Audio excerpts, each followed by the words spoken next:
Hello Virgo, this will be your reading for the coming week. But lahat naman ng mga readings ko dito is timeless. So alamin natin sa reading na to what are the energies, no? Mga mensahe, mga posibilidad for you. Purple Team by the way, at don't forget to subscribe, like, follow sa mga matagal na at palaging nag-aabang, sumusubaybay. Thank you so much lahat ng support. Malaking tulong po yung hindi pag-i-skip ng ads, yung mga pag-share ng readings natin. Thank you rin sa mga nagpapadala ng Star Super Thanks. Special mention to Yoli Suliman, top 1 star sender ko yan. Maraming salamat din sa mga nag-avail ng subscription membership, pati na rin yung mga nag-avail ng private reading. When it comes to private reading, tignan nyo na lang yung mga nakasulat sa link, tuloy. Sa description, nandyan yung link kung saan po kayo mag-i-inquire. Okay?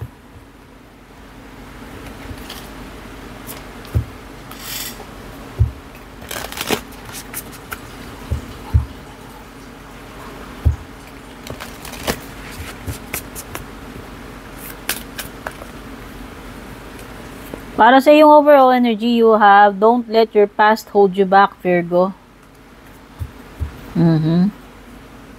Sa area ng what to expect, the unexpected, your prosperity lies ahead. Pagdating naman sa pinaka-outcome netong week na to, luck is on your side. O, diba? Gandara. Okay.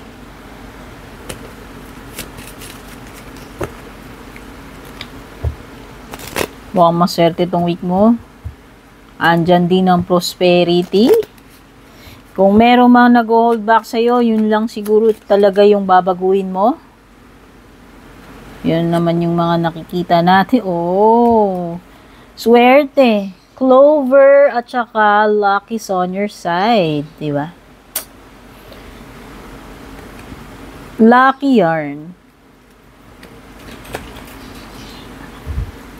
Meron ka ring key. House. Snake. Nako, ito na naman yung snake. Star card. Ganda. Ito lang panira dyan, yung snake.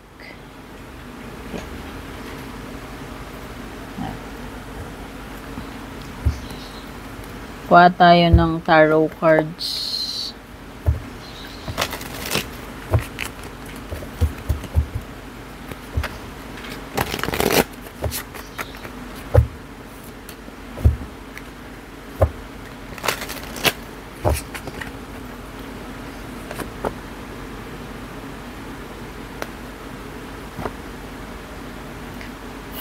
Si Hangman ito. Hangman.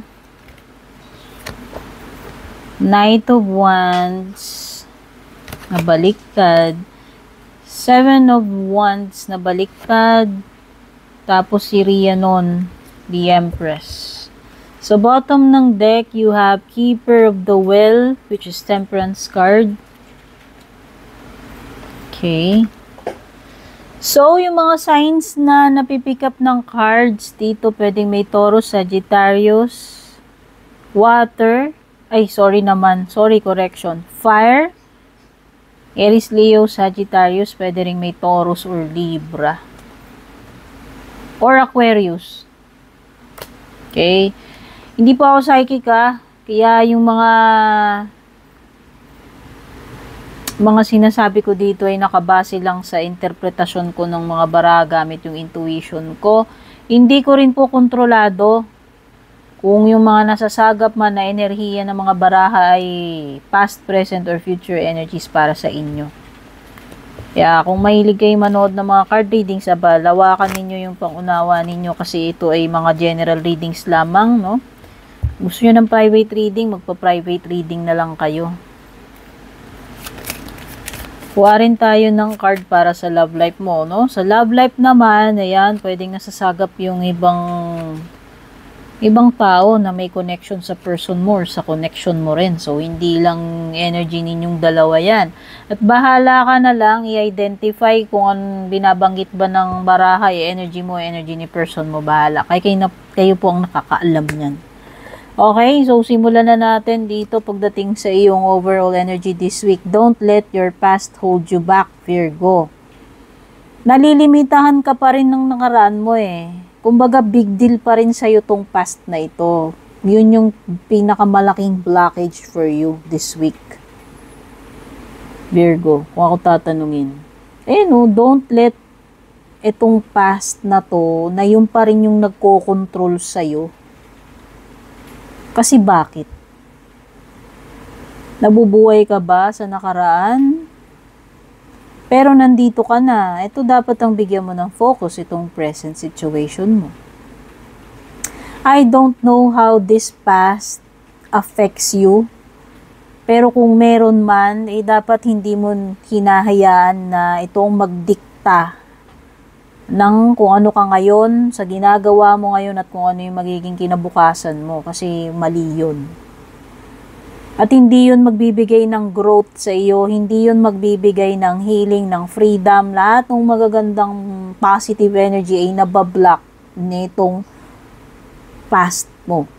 It seems na nakatali ka pa rin sa past. Yung isang paa mo nasa present, yung isang paa mo nasa past. Paano yun?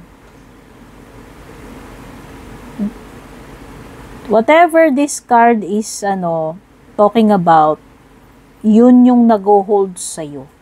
Nag-hold back. Nag-enslave sa'yo, Virgo. Okay? So, alam mo na yan. Ulit-ulit na ako dyan.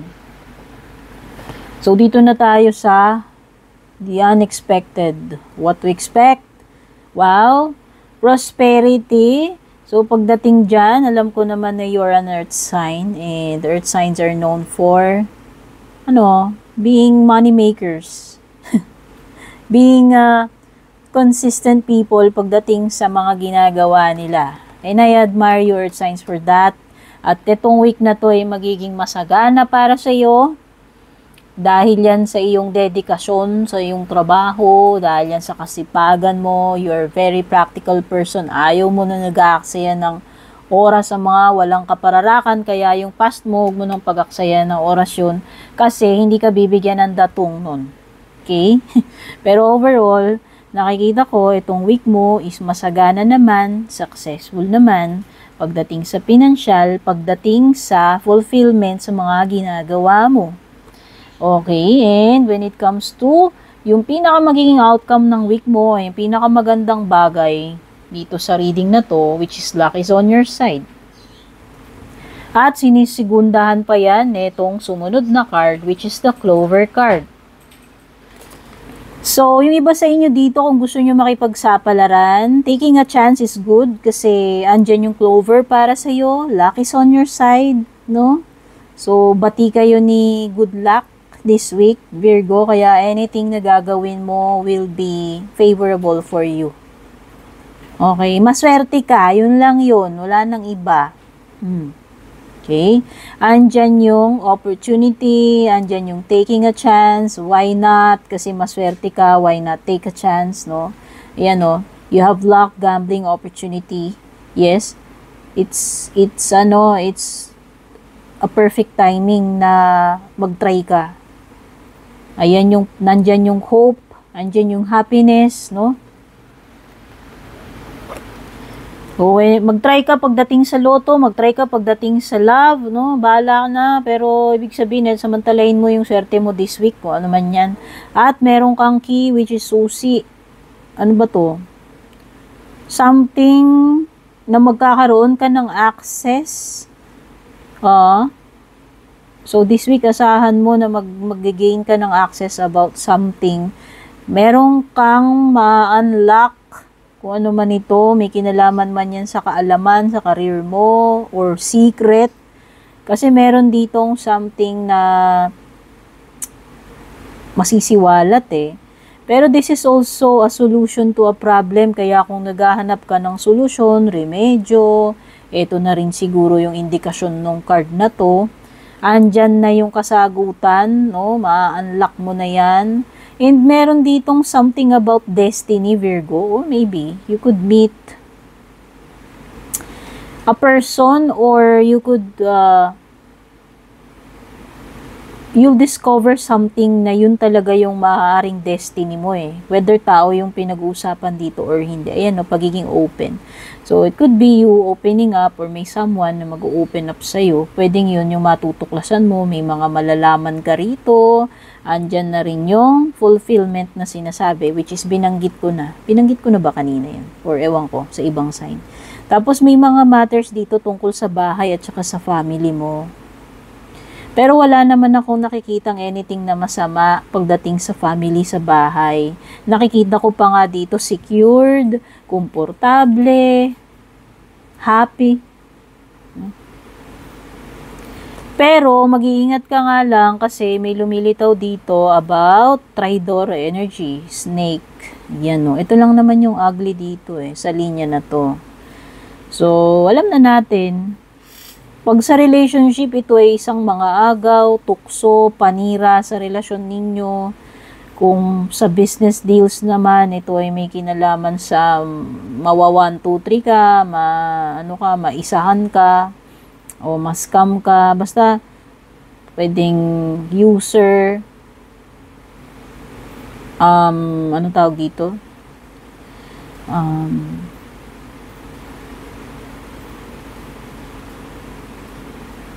Ano ba nawala ako doon.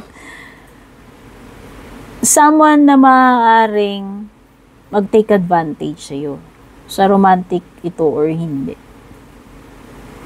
Someone na aakiting ka niya para mahulog ka doon sa patibong na sinet up niya para sa'yo. Oh, pwedeng mag-apply sa love life, pwedeng hindi ha. Or, yun na nga, parang ititempt ka niya dito pero lolokohin ka lang pala. Like, yung mga, parang nabudol, alam mo yun. Nabudol ka man sa pagdating sa pera or sa love life, mag-ingat ka na lang dyan. Okay, tapos meron kang star card which is a sign ng may pag-asa, a sign ng merong something na matutupad para sa'yo. Oo. So, ibig sabihin nito Virgo, hindi pa huli ang lahat. May pag-asa pa pagdating dito sa bagay na to. Or pwedeng ito ay sign na magbibigay sa iyo ng inspirasyon. Pero pwede rin meron talagang something na matatanggap ka na or ma-achieve kasi ayan no, may achievement card or wish come true. If not, pwedeng ito ay improvement sa sitwasyon mo or progress pagdating dito sa iyong goals. When it comes to your love life naman, aray ko, so yung deception pala, sinusundan tayo na itong snake card hanggang sa love life mo kasi meron ditong stabbed in the back. So, bahala ka nang mag-identify kung ano yung mga energies na napipick up ng card. Energy mo ba to? Energy ng person mo? Pero kung sino man to, may tridor dito sa inyong relasyon. Or merong gustong sumabutahe, sirain yung relationship nyo since lumilitaw din naman dito. Okay. Or merong something na hindi mo inaasahan na magagawa sa'yo netong jowa mo, ng person mo. At sobra-sobrang sakit, dear. Sobra-sobrang sakit.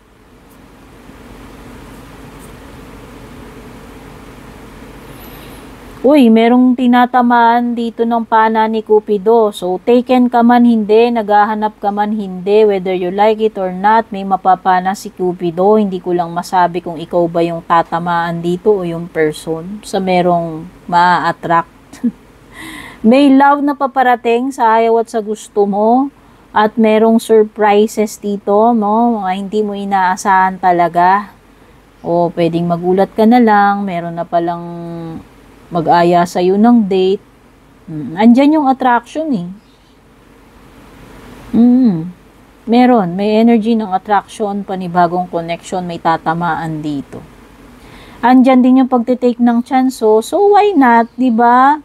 Taking a chance is good because lumitaw naman sa luck and clover card mo and pagdating sa love life mo rin ay sinasabi nga. Diba? Minsan kailangan talaga nating mag-take ng risk. Hindi lang sa love, sa ibang bagay din. Okay? So, yun yung mga napipick up ko for your love reading. When it comes to your tarot cards naman, you have Hanged Man.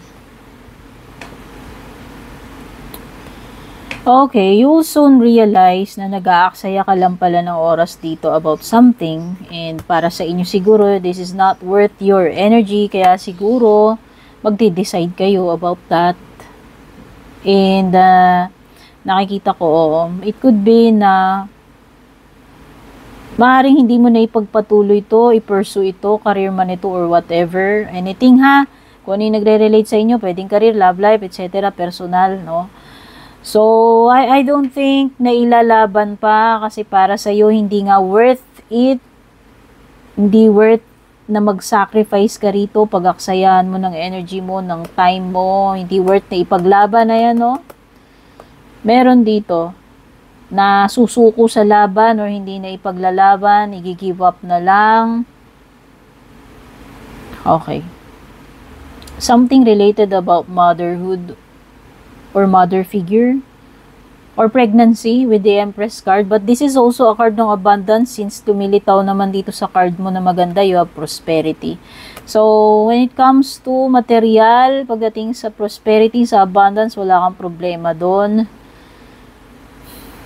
Sa pregnancy din, kung sakali, gusto, kung gusto yung mag-aanak, pwede naman. Ibibigay naman, mukhang meron naman.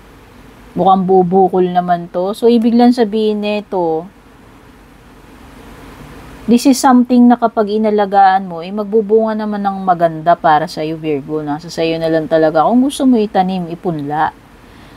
O, pero nakikita ko dito, yung iba dito pwedeng nadi-discourage kayo, nawawalan kayo ng gana, na makipaglaban. Or ang daming pwedeng yung iba dito, energy to nang nadi-defeat kayo netong mga struggles na to. Ang daming sigurong pahirap dito, sa gabal, no? At nadi-discourage kayo, pwedeng ganun yung energy ninyo. A situation wherein nawalan ka na ng passion na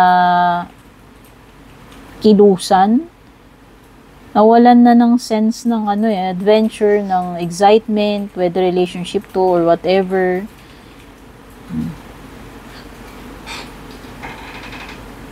And this is also a period ng tapos na yung period na pagsasakripisyo mo. Siguro fed up ka na, ayaw mo na. So this time, hindi mo na isasantabi yung sarili mo kung matagal ka nang nagsakripisyo para dito. Ngayon, mas uunahin mo na yung sarili mo. So, yun yung mga na-detect ko energies for you, Virgo. Don't forget to leave a like there, a comment, pa-share na rin, malaking tulong yan. Take care, God bless, babush. And kung balak nyo pong mag-book or mag-inquire ng personal